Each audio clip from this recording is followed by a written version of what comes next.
this month's installment of Growth Hackers. It's great to see so many people in the audience here tonight. We have two expert speakers who will be sharing their insights with you tonight. But first, I would like to thank a couple of our sponsors. So, freelancer.com lets us use this office, and they actually recently just hit 25 million users. So, congratulations, Freelance. Yeah, thank you.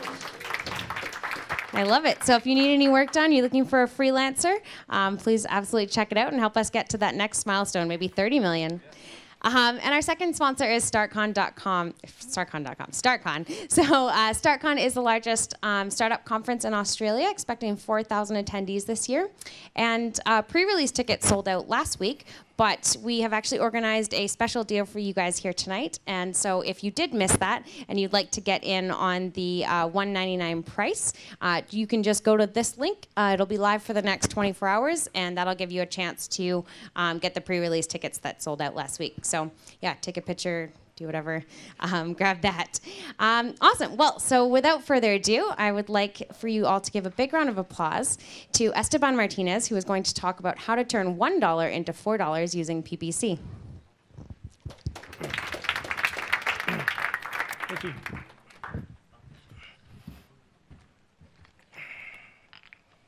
Awesome. Well, first of all, I'd like to say thank you to Dan, the event organizer of Growth Hackers Sydney and Australia. I'd also like to thank the guys at the back with all the editing, and also thank all of you for coming, giving up your free time to come here this evening. So just quickly, can you just get a show of hands of who's doing PPC advertising, just so I can see who's already in the area? Excellent. Okay, so I just want to quickly go into a few areas of kind of initially my background in terms of why I'm here this evening speaking to you guys now. So basically, I'm from the UK. I've been working in the online marketing industry since 2002. Initially working for First Choice, which is one of the largest UK travel companies at the time. Got my experience in-house, and then from there, then set up my own agency back in 2009 during the peak of the UK recession. And then from there, really kind of looking at how we can grow clients using AdWords. Because if you think about AdWords, it's the same tool for me as it is for you.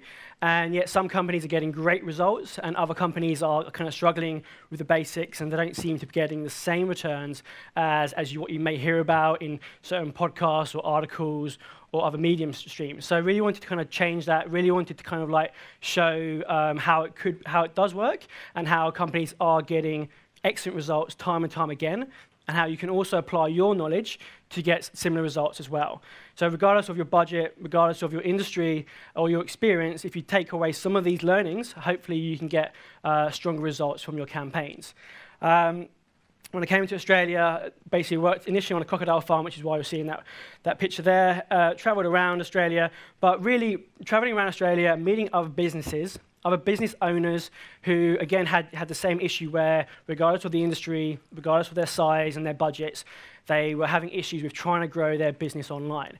So likewise, regardless of whether you're selling a product, whether you're selling a service, whether you're B2B or B2C, really, everyone looks at your website first and foremost, and then they then consider phoning you, emailing you, or trying to get engaged in your business and your brand. So we need to look at how we can do that. So some of the core areas we're going to focus on this evening, we'll be looking at kind of like, before you even do PPC or before you even focus in online marketing, really need to kind of like look at, well, who am I really trying to target? Who are your ideal customers? What is the value of these customers once we kind of draw that down? And then when we're looking to build our campaigns, before we start, we kind of have to see what kind of keywords or what kind of is the search terms that our customers may be looking for. And then likewise, depending on your company, your objectives, and your goals, there are different settings that you can apply. But these are my settings that I use as a template. And again, it can be adjusted, and we do adjust them continually. And then really looking at kind of forecasting. So whether you're spending $100 a month, a day, or thousands of dollars, you need to kind of have some kind of idea of, if you spend this money, even if you spend $1, how much do you think you're going to get back from that dollar? And once you have that forecast, then you can then say, right, in this month, I'm going to spend X, and I believe we're going to produce Y, as well as showing you how do you get those assumptions. So, you need to know anything you do in terms of online, have a goal, and see how, whether you're hitting that goal, great, and if you're not hitting that goal, you need to assess and understand the why. Why is really critical, online marketing, business, and really understanding the elements that sit behind it. And then ultimately looking at how can we spend $1 and turn that into 4. So let's jump into that first of all. So really, some of you may say, what is PPC? I never really click on paid ads. So just to be clear, obviously PPC is pay-per-click, as some of you may know. It's also known as the acronym of SEM, which is search engine marketing. But really, so when you are searching on Google or on Bing, all these other search engines, you're going to see at the very top, we will see paid ads. And you'll notice this more so on mobile phones, because obviously when you look on your mobile phone or tablet, normally you're going to see the whole top page or the first page is just filled with ads. So there'll be your ads, there'll be site links, there'll be all the call-out extensions. You'll see a whole amalgamation of data which Google is showing, and that's what we do as marketeers in terms of PPC. So with that said, obviously it's really, really impactful, because whether you click on it or not, this is from WordStream, which is one of the leading global SEM agencies out there. And this is from last year, seeing that almost 2/3 of people are clicking on paid ads. And if you think about it, Google is a $1 billion company, and it makes 90% of its revenue from AdWords. And that is only increasing every single month. So really need to see, okay, if that's the case, how can I get my company, my business, whether you're a startup, whether you're one shop or national or global, how can I spend my money in the most cost-effective way? Because this is not a place where you spend money without really looking at the outcome and the performance. So again, some of you may have not seen this. These are basically some vouchers that you're going to pop up periodically depending on your search behavior. If you're looking at online marketing and you're looking at paid marketing, you may see these adverts again from Google as well as from Bing, where again they're enticing you to spend on their platform, enticing you to advertise and invest. But just like with, I guess, the Melbourne Cup, where we've got horse racing and everything. When there's horse racing, again, you'll see Ladbrokes, you'll see Tab, and you'll see all these other betting companies saying, here's $50 voucher on your next bet or your next gamble. And it can, to a degree, be a gamble if you don't understand how to set up campaigns, if you don't understand these core elements, if you don't understand what keywords to use or match types in the settings, then you can very easily take that $100 and spend it within 5 minutes. And before you even refresh your screen, it's gone. And you may have thought that's going to last you a month. You may have thought it's going to last you a week. So and especially when we start out, we make mistakes. So what I always advocate is, if you're new to this, definitely start with a very, very small budget, because chances are you may get things wrong, but that's fine because it's a learning process. So we'll go through how to make sure we're not wasting that money. So as I mentioned before, really looking at the kind of 4 kind of crucial elements you need to know from the beginning is the value of a customer, when you attract them and when they come to your business. Really then looking at what do you want your website to do? What do you want when these people come to your site, when you spend your money, what are they going to do? So really have clear goals on that, whether that's sign up to a newsletter, submit a quote, purchase online, books, an appointment with you. That needs to be established as well. And then hopefully you're using Google Analytics, which is a fundamental free tool to look at all these metrics so you can really see how your customers are engaging on your brand and on your website. And then really seeing what is the KPI. So I'm a big fan of reverse engineering your KPI. So say, for example, you want to generate $1 million of revenue. What is $1 million of revenue? That effectively, you break it down. That's $83,000 per month. So then you break it down per week, per day, and then you can really then say, okay, if I want to generate $1 million worth of revenue in the next 12 months, these are my KPIs that I need to be hitting. So giving more value into that, we'll then say, okay, when customers do buy from my brand, what is the value of that? And likewise, depending on your industry, depending on the products and the services that you're selling, these might be one-off payments, these might be things that are recurring that you might be buying on a monthly basis, or maybe they're just one-off payments and they could be of a higher value. So again, recognizing the lifetime value of your customers. So again, it's not just the case that they might buy on the first day, but they might come back and buy 6 months later, 12 months later, and you need to know that or have some idea of that to then say, before I spend any money in PPC, I know that when I get a customer, they're worth X, so I'm willing to then spend Y to compensate, get those people, and attract them to my business. And then also, again, analytics can show your conversion rate, so whatever your goals are we mentioned. Is that 1%, 5%, 10%? It's always going to vary depending on your website, your audience, and the industry. And then finally, your cost per acquisition. So that's really an amalgamation of whatever you're spending, whether it's that $100 per day, per week, or per month. When customers do buy from you, how much have you actually spent to have to get that customer? And again, you're not looking at one-off purchases, you're looking over a longer period of time. So you can then say, roughly over each month, my cost per acquisition, my cost per sale, my cost per lead is X. That's your metric, and that may fluctuate slightly, but you'll take that as a ballpoint, and then from there you can then work back. So let's give some real concise numbers behind this. So again, this is just a rough example, just to kind of give you some context. So I'm going to use the example of a bike shop. So say, for example, you want a small bike shop, and on average per month, your sales for your bike shop is, say, $200, let's just say. And then you say people go to your website, your conversion rate is 2%. We go for a nice round number. And say your target for this month or next month, you want to generate $5,000 of revenue for your online store selling bike equipment. So in this instance, okay, first of all, we need to know our customers and say, right, what is the target then? So the target is our $5,000. We know on average we get $200 per order, and we know the website converts around 2%.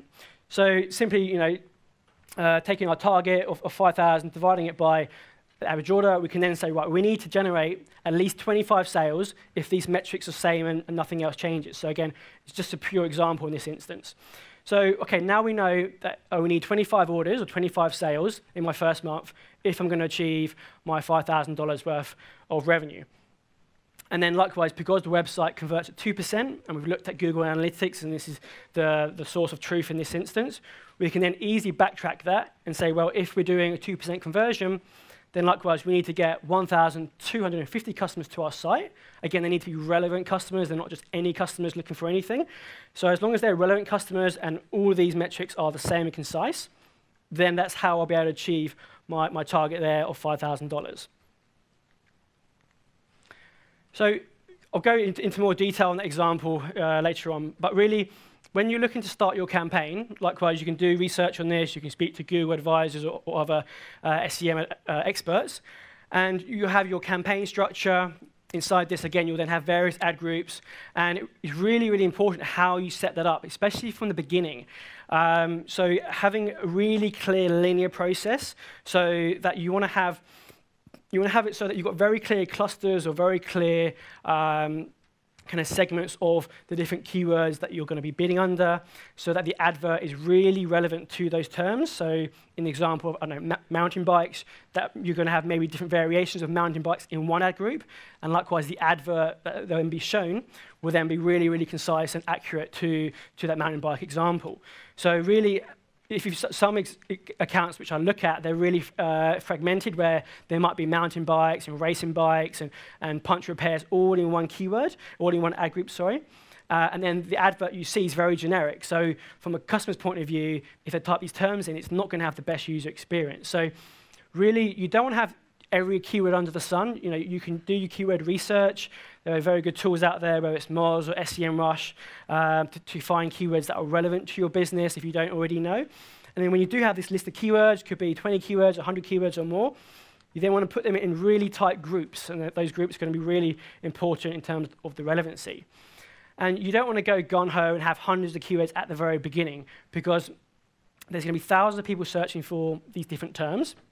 And likewise, you'll spend money very quickly, you'll see loads of stats, and you'll get paralyzed by data, and you need to know where to look. So I always look to try and have the fewest number of core keywords in the beginning to then see what's actually getting the uptake, what's actually getting clicked on, but more importantly, what's actually selling, what's actually getting the call to actions that I'm looking for. And then from there, I can diversify and grow a campaign.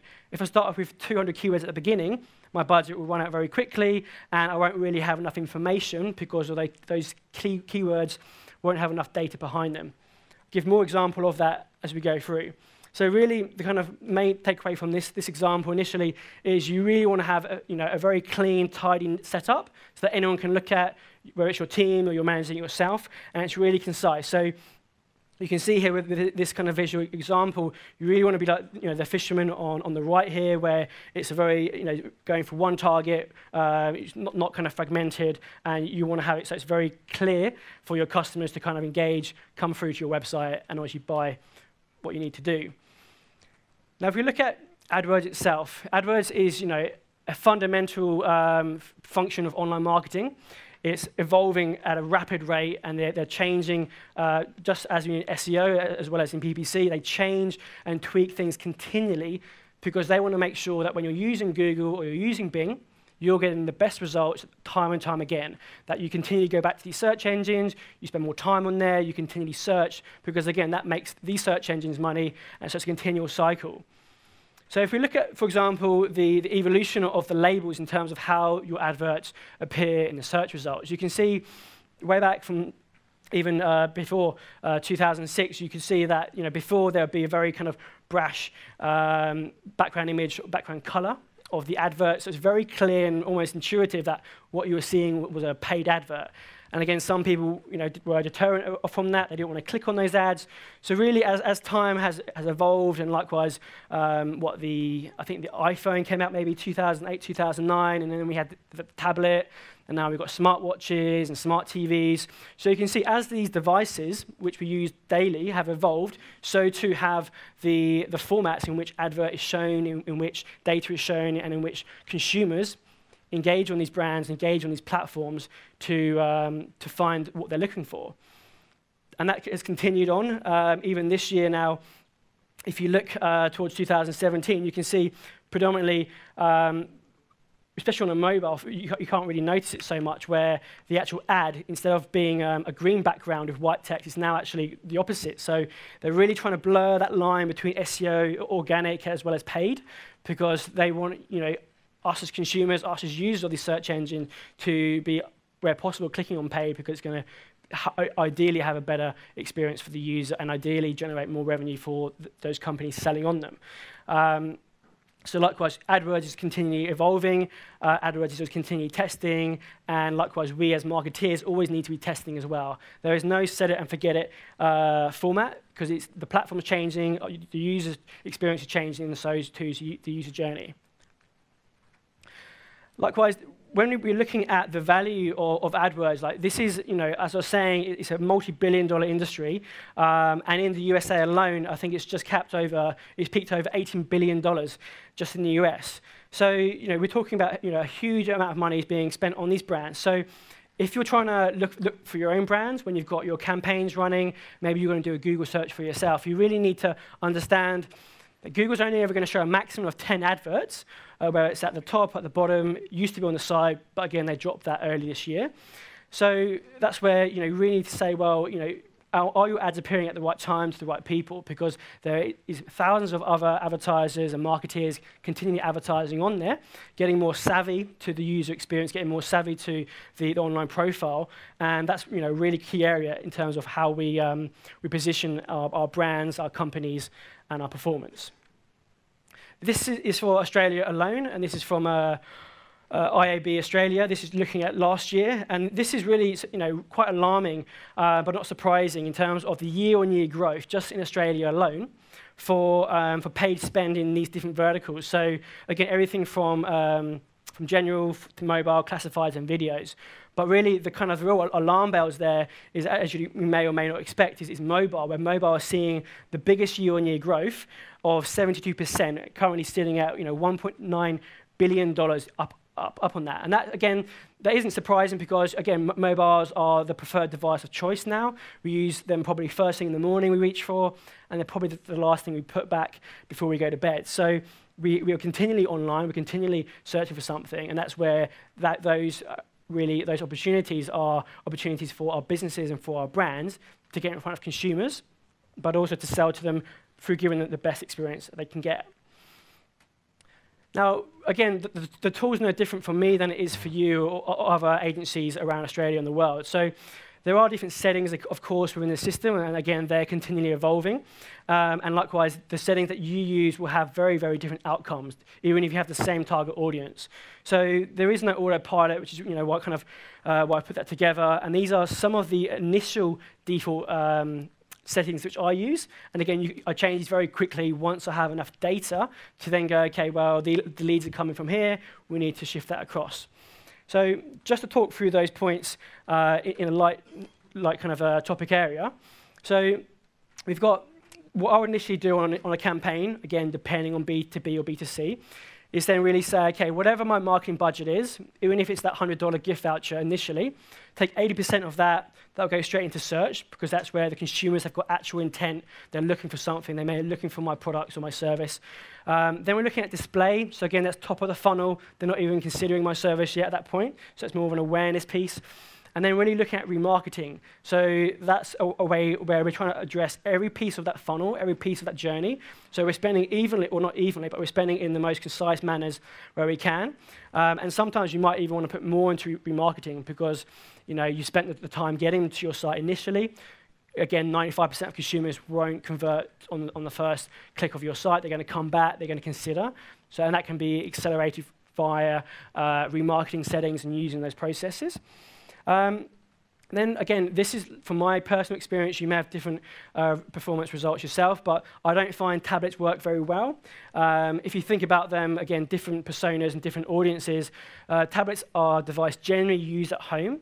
And likewise, most people may have a laptop, or at least they're going to have a mobile phone. So, and again, you've heard about dual screening, where you might be watching TV, and as the adverts come on, you may have your tablet there as well. So tablets, I've never really seen a very strong conversion in there, so that's why I wouldn't use tablets in this instance. Mobile, again, that's going to be the first device they might use. Then when they see my brand, they see my business, they see the clients I'm working with, then they're going to come back when they're serious to purchase or engage, and that's when they may use a desktop or a laptop. So that's why I've got those settings in there. Then really looking at the location, and again, depends if your store or your company service nationwide, locally, globally. So again, that's going to really adjust to how I'm going to set my campaigns. Even if, for example, you have a company that services all of Australia, you wouldn't want to just set one campaign or your initial campaign targeting all of Australia, because likewise, we've got different time zones, we've got different demographics, we've got different user behavior in different states. So I would then, again, fragment my, my campaigns into the different states or the different regions, so I can be really, really concise and target my consumers depending on what my demographic is based on collateral information. Then also languages. Now this is one which kind of is a bit different coming from England to Australia, but it's still quite fundamental, where you may say, well, okay, my website is in English, my business is all English speaking, why would I want to target other languages? Doesn't make any sense. Now, I don't know about yourself, but being an expat and working with many expats on a day-to-day, you need to consider that the language isn't the language you initially speak. Language is defined by the language you have on your browser. So whether that's your laptop, your mobile phone, or your desktop, if you're, for example, my dad's Spanish, my dad's default background will be Spanish when he's searching on his browser.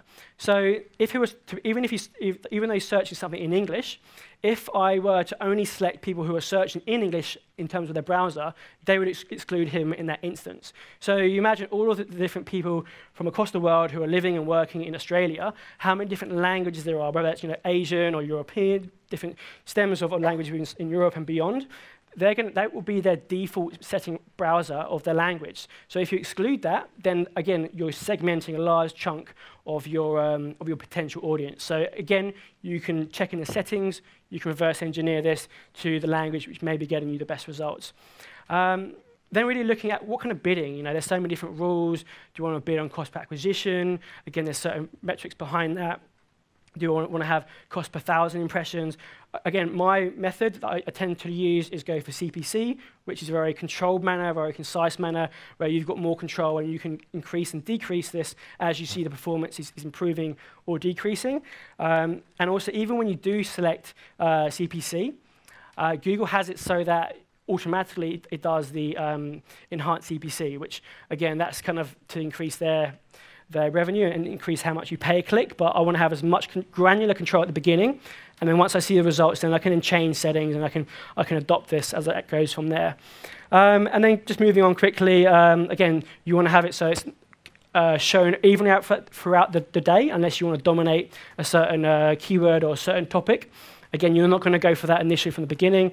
Days of a week, so again, if your business is maybe customer-facing, an example of the bike shop, which I'll come on to. Again, you might only want to advertise 9 to 5 if that's only when you might take phone calls. So think your customers aren't just going to go to your site. They're not just going to go on there, fill out a form or purchase. They might have an inquiry. And more likely, if you're selling an expensive item, whatever your product or service might be, if it's in the hundreds of dollars or maybe in the thousands, the consumers are going to have a question. They're not going to just buy it off the back of that. So likewise, if your business isn't open during those hours, you may not want to advertise during that time frame if you can't take phone calls. So again, that might cost you a lead or not. And then when you are doing display or you're doing remarketing, more importantly, you don't want to annoy your customers by continually popping up 24/7 and almost stalking your potential customers. So you want to do it so that when they do come to your site, considering what you're selling or your product offering, and then they then leave, that your adverts are going to show, but they're only going to show up to 4 times per day so that you're not annoying your customer and you're subtly going from back of mind to front of mind. So when your consumer is ready to purchase, they go, okay, I remember your website, I remember your brand, and then they're more likely to come back and perhaps convert on your site. And then lastly, going to go through, you really want to have, like, I did a blog article earlier this year where Google and YouTube got into trouble because of their display advertising policy, where adverts were being shown on any site under the Google Display Network. And there were ones that were quite either sexist or racist or had a lot of like hate kind of spam or trolling around there. And a lot of huge brands across the world just basically boycotted Google because there was no qualifying process. So you wouldn't want to have your brand, regardless of the size, on a website that's talking about something that's very rude or offensive to your customers, because then your potential customers will then think that you're associating them and effectively you are funding them. So there's a massive backlash from that. So you want to have a lot of negatives in there. So when you're looking at your display campaigns, you want to exclude anything that hasn't been rated yet, anything that might be adult content, anything that might be on a blog that could have negative connotations or terms that you don't want to be associated with. So that's where we run with very aggressive filters. We exclude a lot of things. We only let almost like PG-13 content that's been verified to then approve, so our adverts are shown in those areas. And then really going into a bit more detail on remarketing. So it's not just a case of saying, this isn't a tick box process where we say, yep, I've got remarketing, I'm doing that. You want to be much more systematic, you want to be much more strategic in your approach. So I've kind of got this 3x3 matrix, which I do, which is where I have a time frame. It might be, say, 1 to 5 days, it might be 6 to 10 days, and then 11 to 15 days.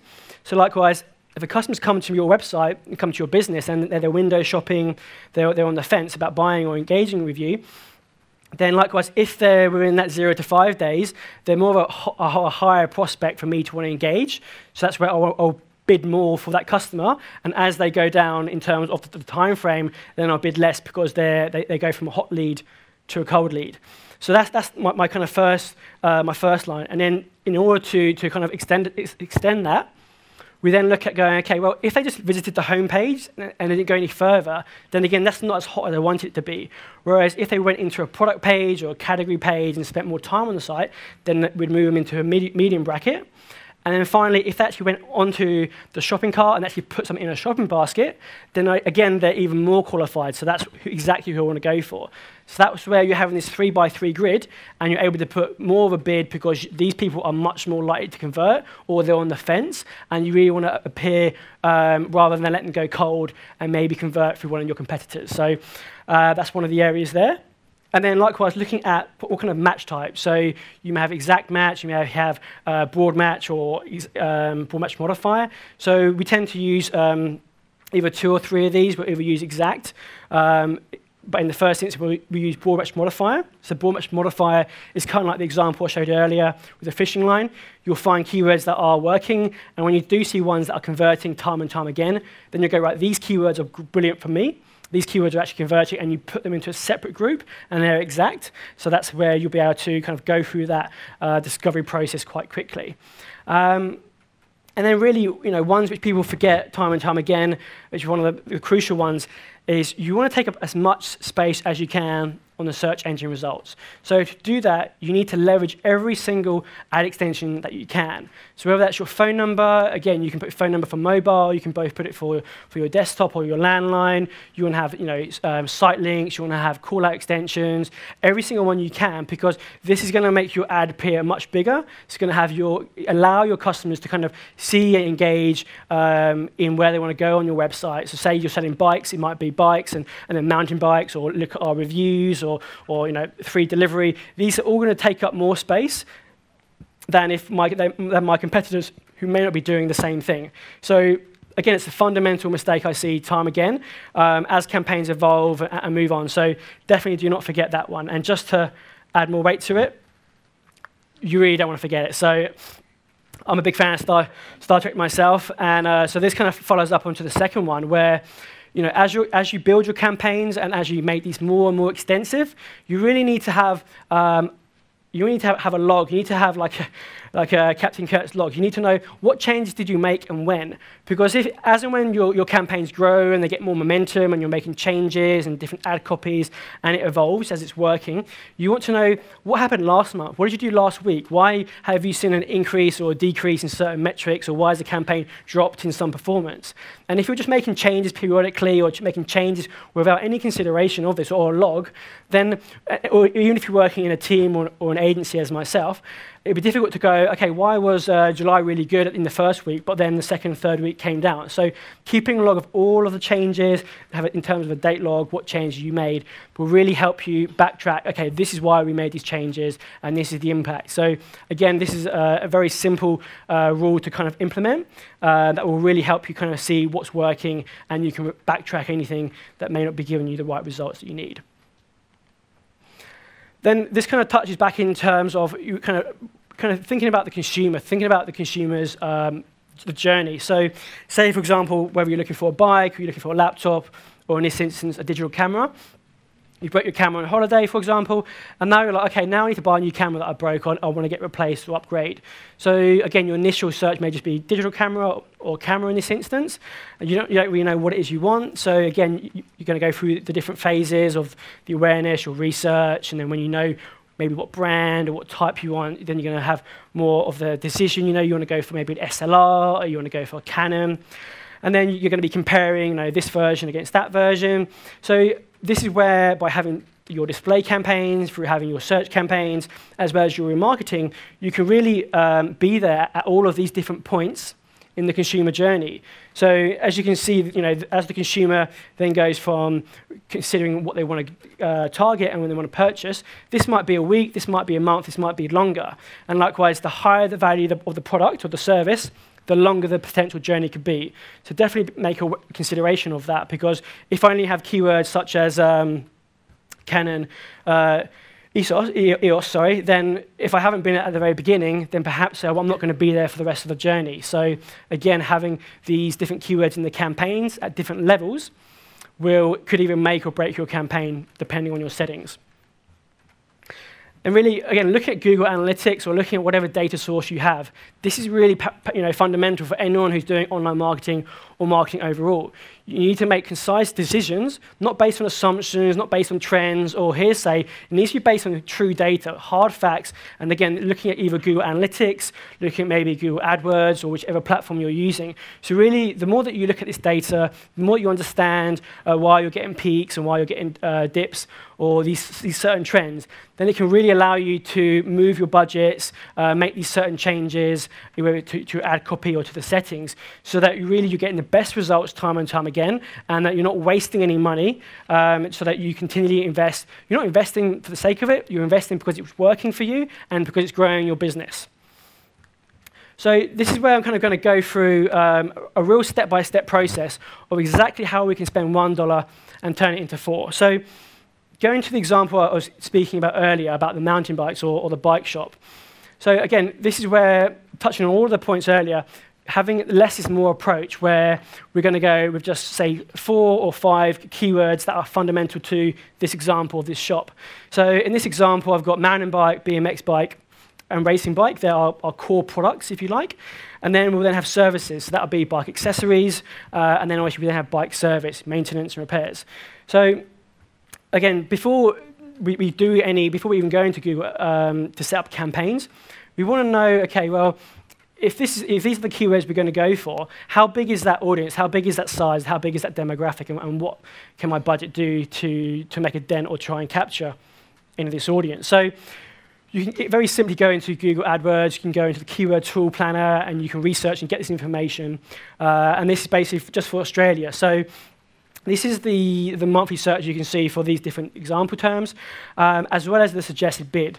So just through this simple process, we can then say, okay, well, there's over 30,000 people per month just searching for these 5 terms, varying cost per clicks just to appear and to get traffic for these terms.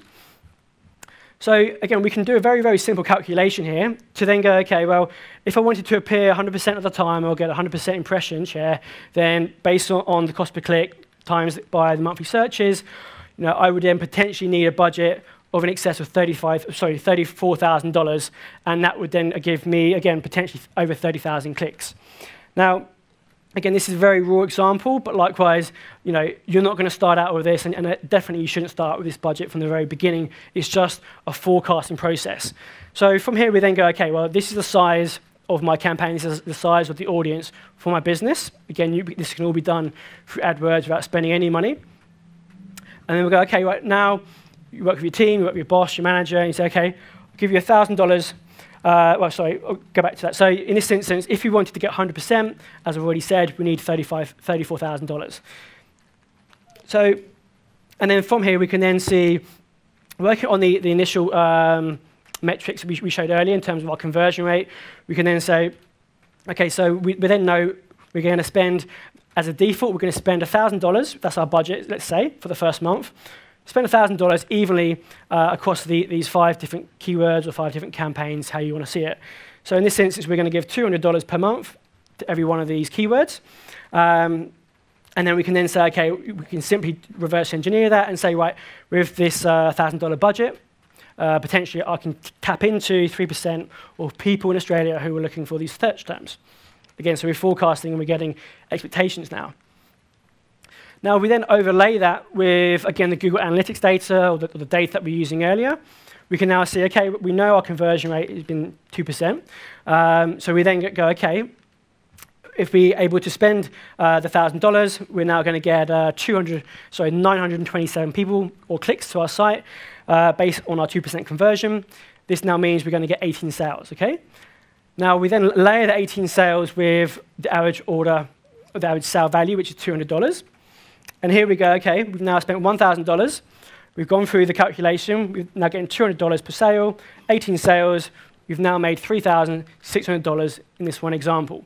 Again, very, very simple examples, but again, you can use the same thing. You can scale it up to your campaigns just by using these examples to kind of get these metrics. So when we do that, we go, great, okay, we've now spent this money. We're awesome. You can go back to the clients and say, look, I've spent $1,000. We've got $3,600 back. Happy days. All good, success story. Not quite. You go back and they'll say, well, that's good, but I want you to make more sales. You haven't made my 4-to-1, you haven't made my 4-to-1 target yet on my ratio. So go back, spend the same. You're not going to get any more money, as you never do. You've got the same budget of $1,000. You need to get more out of it. So how can we do that in this example? So in this instance, we can say, okay, we already know what the cost per click is. We've already gone through that, and we've already applied those metrics.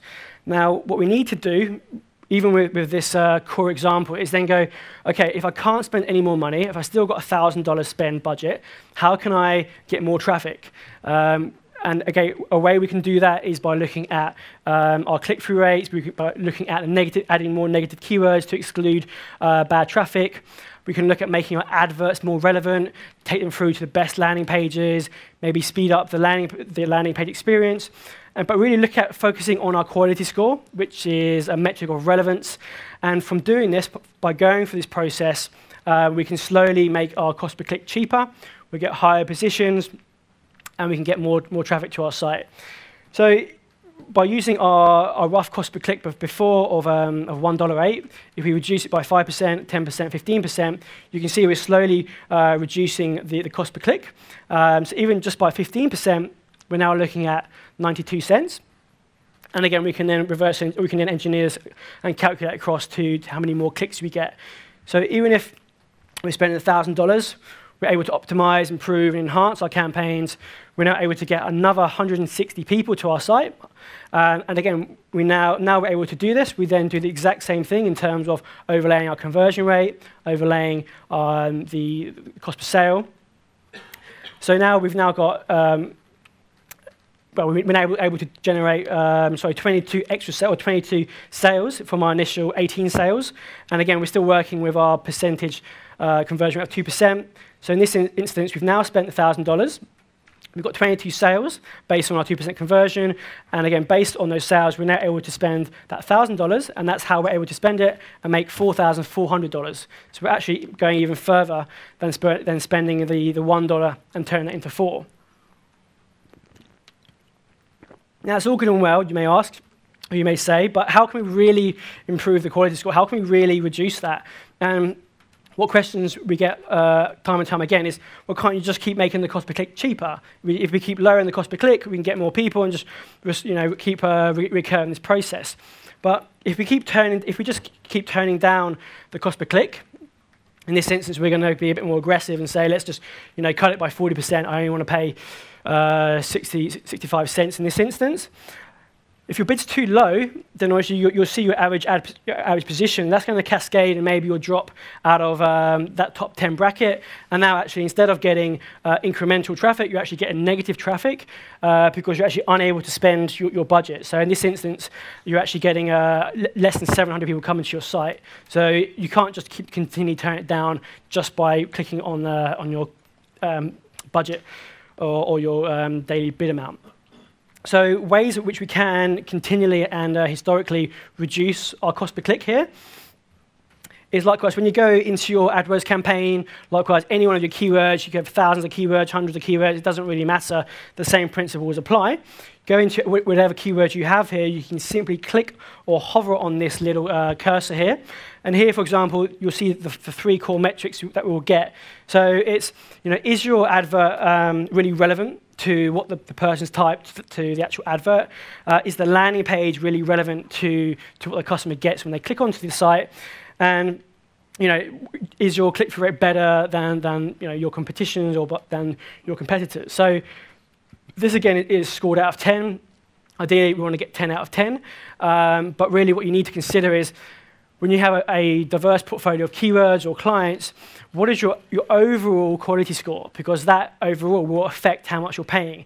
And if you can make the cost per click lower, just by focusing or looking at these key areas, you'll be able to substantially increase more traffic, as we saw earlier. You'll be able to continually provide more sales, and again, drive a stronger ROI to your business time and time again. So if you look at the actual metrics, what actually makes up the click-through rate? What actually makes up the quality score? So kind of going back through the points that if we want to really break down and dissect what is the quality score, here we can see, as we kind of showed earlier, it's based on these three kind of core principles on your landing page, which is again, user experience, the speed of the site, with mobile optimized and various other factors, the click-through rate against your adverts, the website, the industry, and then the ad relevancy. So us as marketeers, if you're working in AdWords, we have direct control or influence over the ad relevance, so we should really be ramping that up as much as we can. But ultimately here we can see, depending on what your quality score is, how much are we paying or how much are we overpaying? So if you have something that's less than a 5, or your quality score is on average a 4 or less, you're paying more than you should, and you need to look at ways to improve that. So in the example here, if you have a quality score of just 1 out of 10, then really you're paying four times the amount, which can be detrimental, and that's where people say, it doesn't work for me. It may not work for you, but you haven't focused on some of these areas, and maybe if you have, you can be able to get a 10 out of 10, and likewise, you'll get substantially higher traffic and higher ROI to your business. Now, just kind of like coming up to the end of my, my talk here, this is an audit that I did recently for one of our accounts here, and I was looking at over a relatively short time frame. They had hundreds and hundreds of thousands of keywords inside their account. Again, taken through this exact same process. So all I simply did was looked at their top 10 keywords in terms of actual conversions, and then say, okay, how much have you spent on these keywords, which again are blanked out, and then what are the actual quality scores. So in this instance, you can see really that midsection there, their third to their 8th keyword in terms of conversion. So these were driving very, very strong conversions, very strong ROI to their business.